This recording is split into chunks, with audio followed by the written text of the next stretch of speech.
From the Missouri School of Journalism, welcome to Global Journalist. I'm Jim Flink. India, the world's biggest democracy, just concluded the largest general election in history. More than 537 million votes were cast over the past month, and voters decided to elect a new government. The opposition Bharatiya Janata Party, led by Narendra Modi, won the most votes overall, capturing some 31% of the vote. The Indian Congress Party, led by Rahul Gandhi, came in a distant second, garnering just more than 19% of the vote. Based on the results, the BJP picked up a total of 282 seats in the lower house of parliament, the Lok Sahba. Those seats alone make up 51% of the lower house, making Modi's BJP the first party in 30 years to have an outright majority. Together, the BJP and its coalition partners will control just under 59% of the seats in the Lok Sahba. Major issues in the election campaign included the economy, which has slowed over the past couple of years. Rising food prices and government corruption were also factors, and some have said that the BJP's massive mandate comes largely as the result of voters wanting to punish the incumbent government. But will Modi bring the changes desired? What will India look like under the BJP's rule? Joining us to talk about that today on Global Journalist, Saikat Datta, the national security editor at the Hindustan Times, Javed Anand, a journalist and a civil rights activist who founded the Mumbai-based Sabrang Communications in 1983, and Colleen Braganza, a journalist with the Hindustan Times. And thank you, one and all, for joining us today on Global Journalist. So let's talk a little bit about these numbers, because it is just truly historic. A whopping 814 million voters were eligible to vote. That is as large as the combined voters in the United States, Indonesia, and Brazil, the three biggest democracies after India. 100 million first-time eligible voters going to the polls. That is equal to the size of the populations of UK and Canada. And a million polling stations, 10 million people directly involved, $5 billion spent. This is just massive. So I'd like to ask each one of you your quick takeaways on the election, starting with Saikat. Well, as far as I can see, this election is a huge shift, not only in terms of a party, but also in terms of ideology. Because for the first time, we have a non-Congress and an extremely right-of-center government coming in, and a party with not just as an alliance, but also as a single party coming in with overwhelming majority, which has never happened in independent India. Javed, your takeaway. Well, I would tend to agree with my friend who just spoke.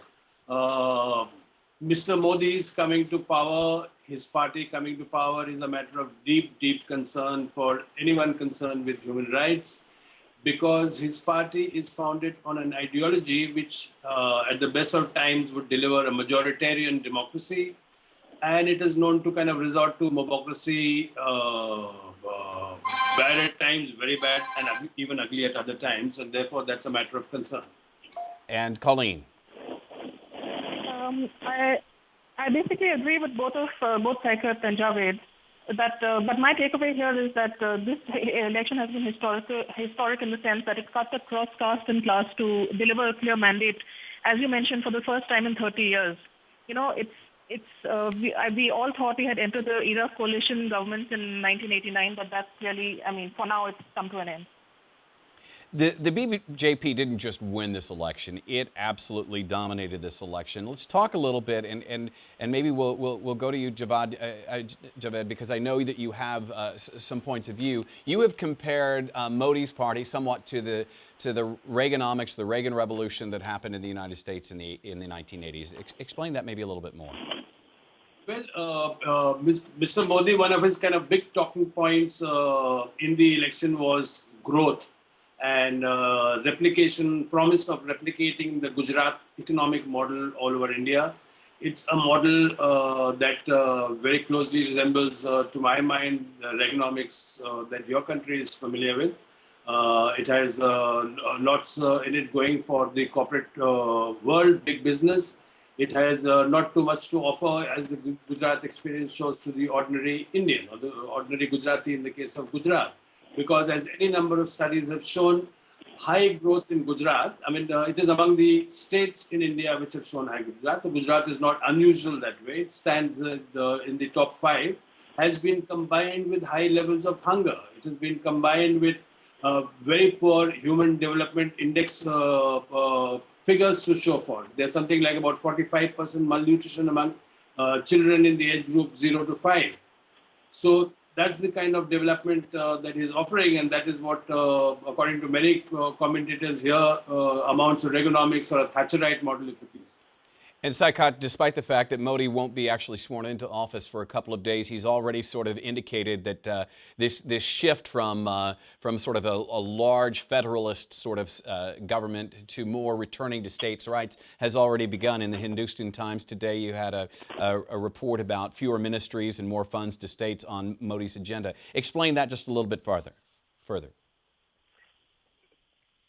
Well, with the kind of decisive mandate he has, there are two aspects to this. One, the party has also won a majority.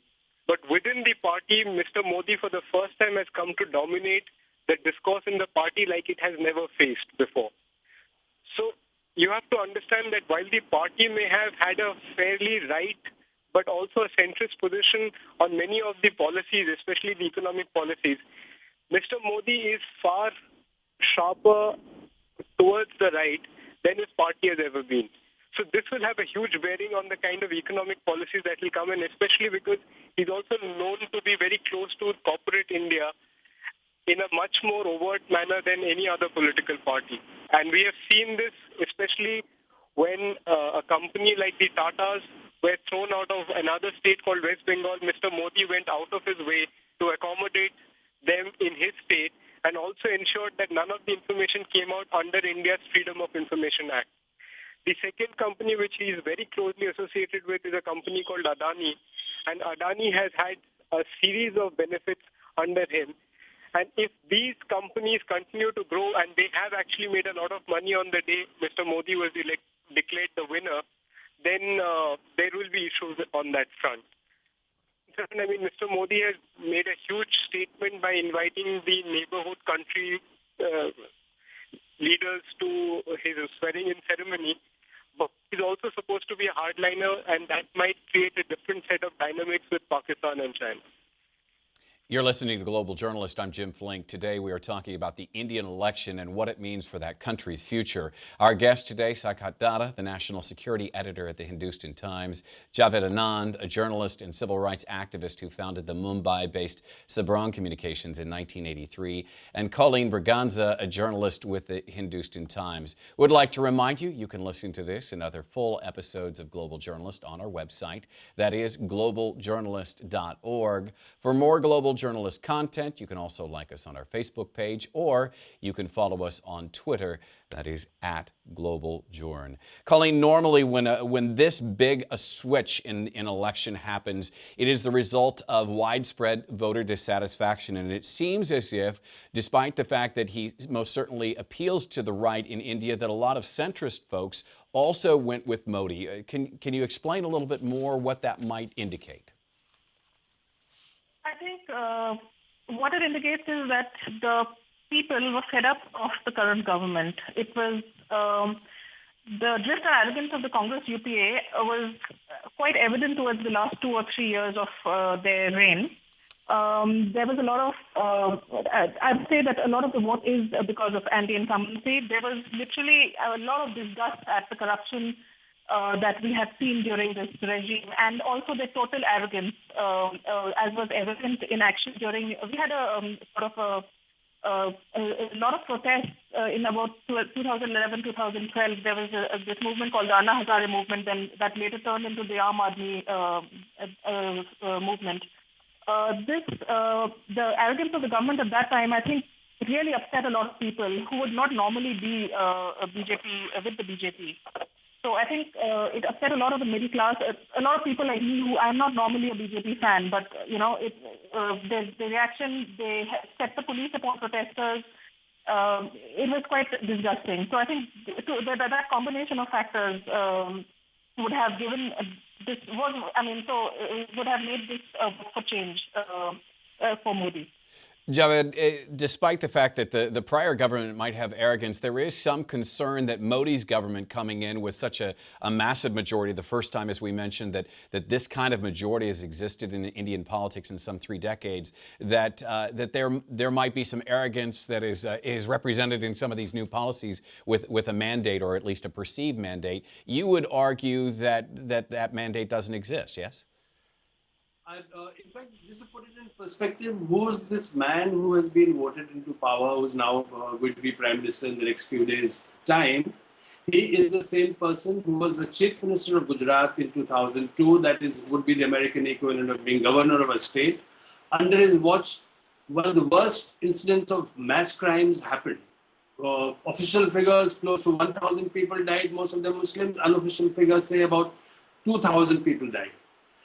There were gang rapes of women in broad daylight. There were kind of millions of property destroyed, etc., etc. Any number of human rights organizations which did field investigation held the Gujarat state, the Gujarat administration under Modi as complicit in that violence. It has been referred to as a state-sponsored violence targeting Gujarat's Muslims by any number of respected academics across the globe. Now, this is what happened in 2002. The judicial process is still on. One of the survivors of 2002, Zakia Jafri, has filed a petition which is now pending in the Gujarat High Court. It might need to move to the Supreme Court of India if need be, where Mr. Modi is named as the accused number 1 in the mass violence that took place. Now, this is what was a matter of great concern for a large number of Indians who are otherwise also extremely disenchanted with the kind of policies that we have seen of the outgoing UPA government. But the question was, you do not therefore vote for them, but you vote for this man who was kind of denied a US visa until the day of his election results, President Obama. He was boycotted by the entire European community for a whole 10-year period. So a man who is accused of complicity in mass murder, how can we have him as a prime minister of a country is what the concern is all about.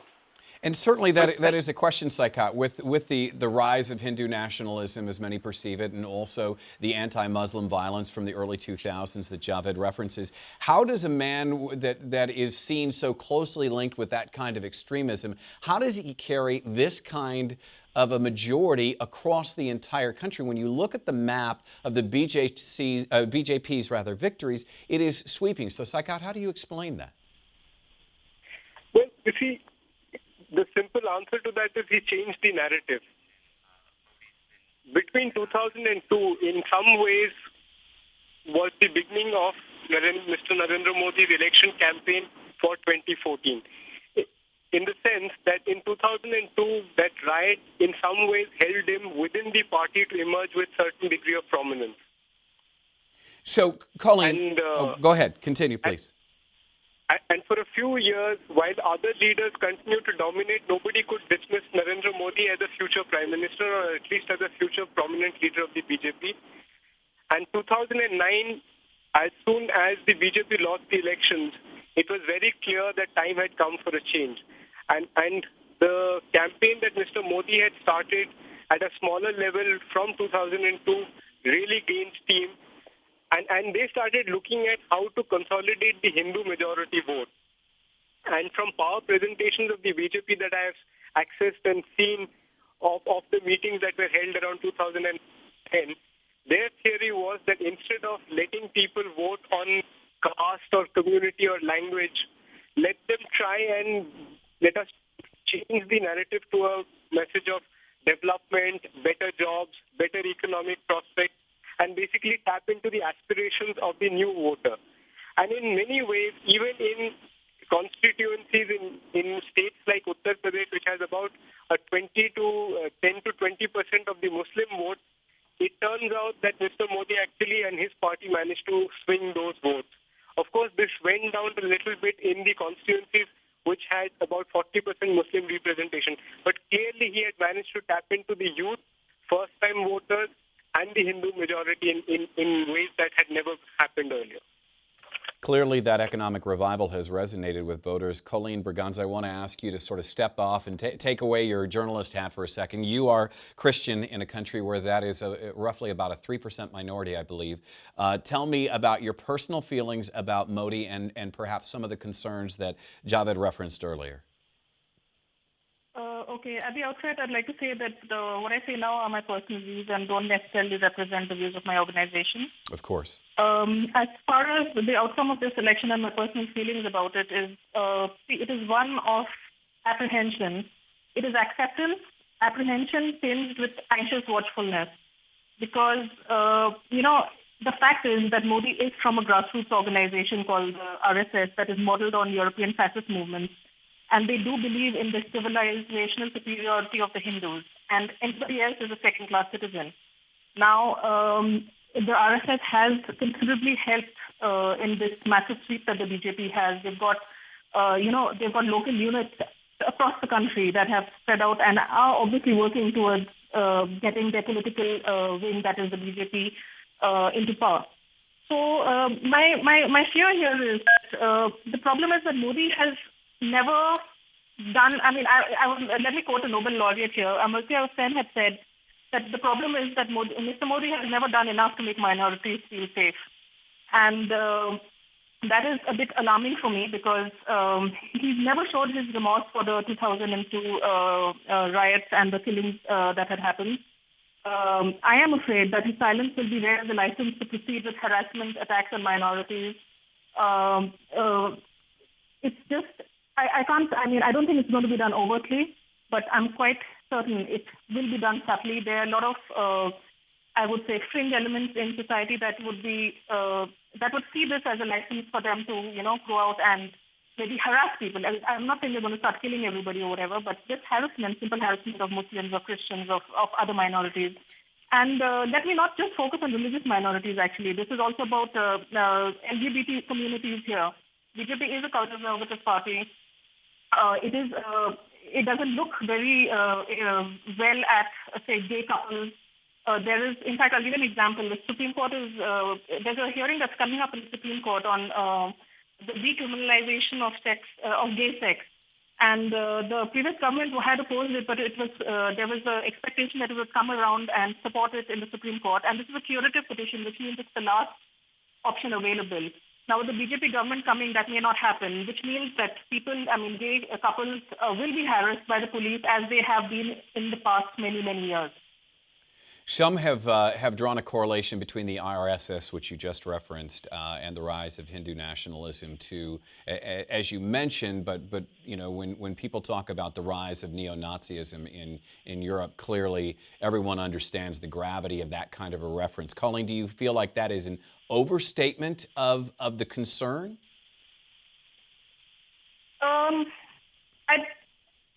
I don't think it's an overstatement. There is just a resemblance that is quite disturbing. And it doesn't help that Mr. Modi has never come out in public to reject the worldview of the RSS. See, the RSS is going to come now with the BJP. We've had a BJP government earlier in 1998-99 when Mr. Atal Bihari Vajpayee was the prime minister. But, remember that time it was a coalition government, which means there were other allies in the government who could temper what the government wanted to do. What I find disturbing now is that it is a clear majority. BJP has 282 seats. With its allies, it's in the 340s, I think. It can do a lot. It doesn't help that the opposition. In fact, we've been carrying stories that there's no firm leader of opposition because the Congress is down to 44 seats. So what is the opposition? You have a free hand. Your own party has got a majority. I think I'm not the only one who's worried. Sure. You're listening to Global Journalist. I'm Jim Flink. Today we're talking about the Indian election and what it means for the country's futures.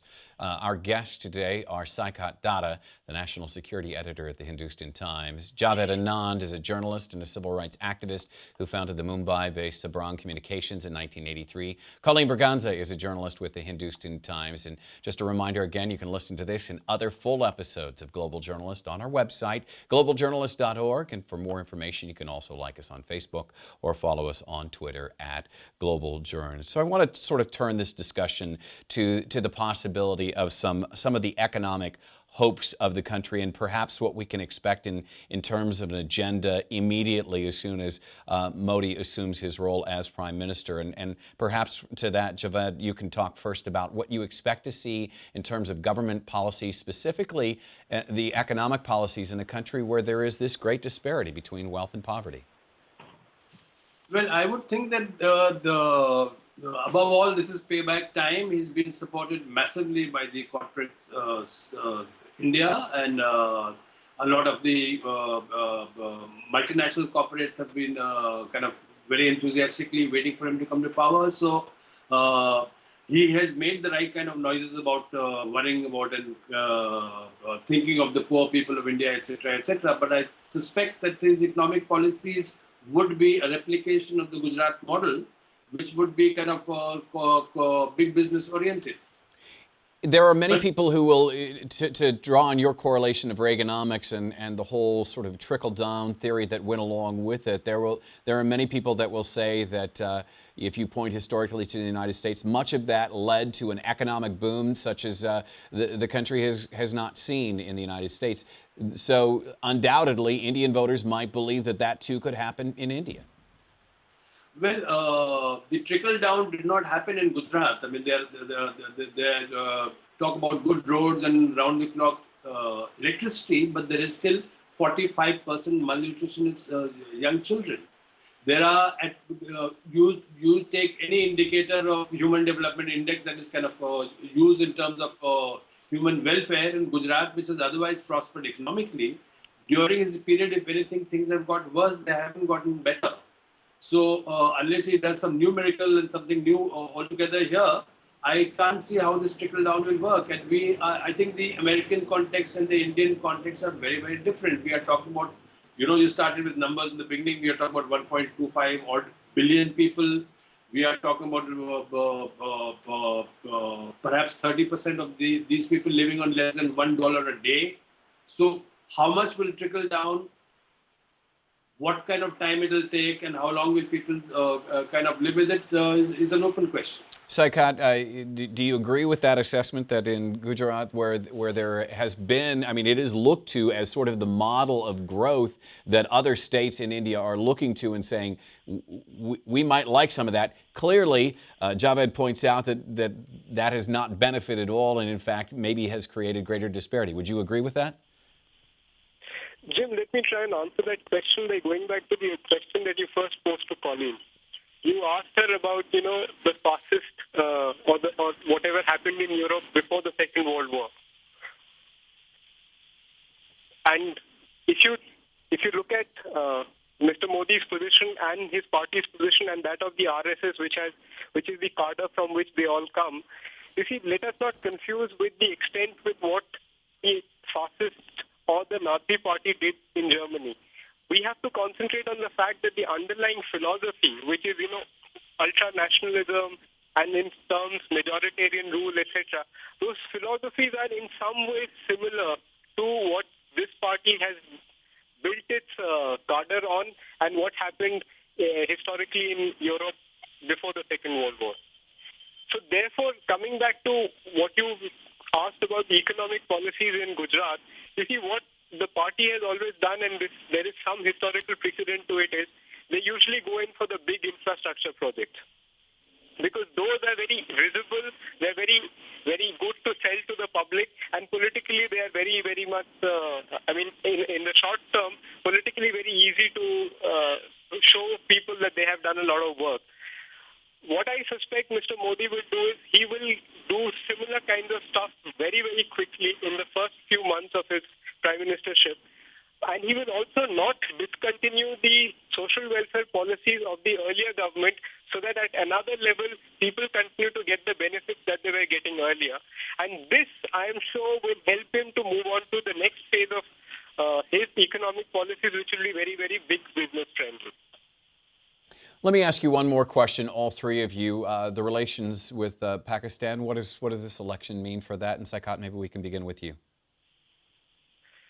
See, as far as from what I have gathered from Mr. Modi's advisors and the people who are advising him on this, I think he is going to much more bigger focus on internal mechanisms rather than looking at foreign policy, in the sense that first he is going to ensure that India's position, whether it is in terms of strategic issues, whether it is in terms of intelligence apparatus or reforms, or whether it is in terms of defense, etc., he will start working towards ensuring that they are much more robust so that he can take a little more hardline stand with Pakistan and China before he really makes his foreign policy much more visible. Colleen, would you agree with that assessment? I wouldn't say, I'm not an expert on foreign relations, honestly. So I would just say that he's invited the Prime Minister of Pakistan to his swearing-in, which is quite a big gesture for somebody who's been criticizing the previous government for pandering to, say, Pakistan. I remember a famous statement that the previous Prime Minister has invited Pakistanis for chicken biryani. He was quite dismissive of him at that time, but he's done it himself now. So it does show that he is, I think he's trying to be magnanimous, which is a good thing, but I don't know where that will lead. I think Saikat will have a better grip on that. And Javed, maybe the reason that I ask that is with the rise of Hindu nationalism, some might, and the concern about Muslim violence, that might be exacerbated somehow. Your take on that?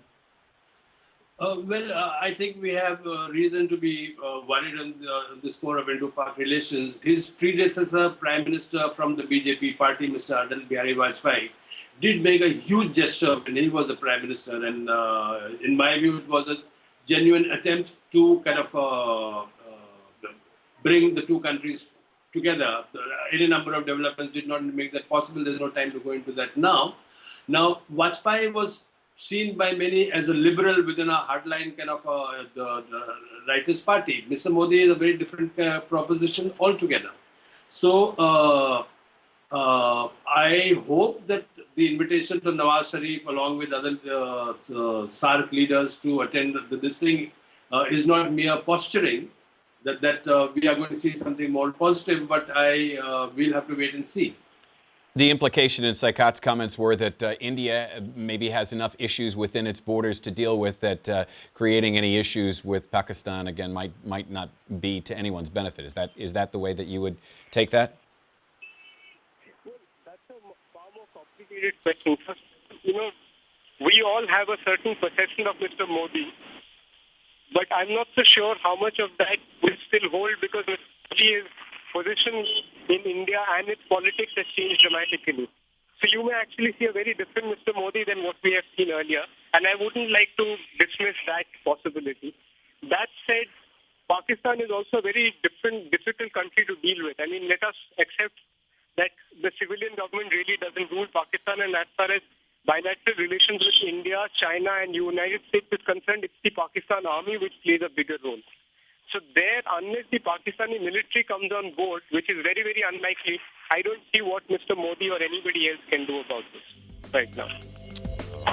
And that will have to be the final word. That's all for this edition of Global Journalist, a production of the Reynolds Journalism Institute and the Missouri School of Journalism. Our thanks to our guests today, Saikat Datta, Javed Anand, and Colleen Braganza. Our executive producer is Casey Morrell. Our lead producer is Zahra Rasool, with assistance from Cameron Dodd. Travis McMillan from the Reynolds Journalism Institute is our technical director. Pat Akers of KBIA, our audio engineer. Join us again for another edition of Global Journalist next week. I'm Jim Flink.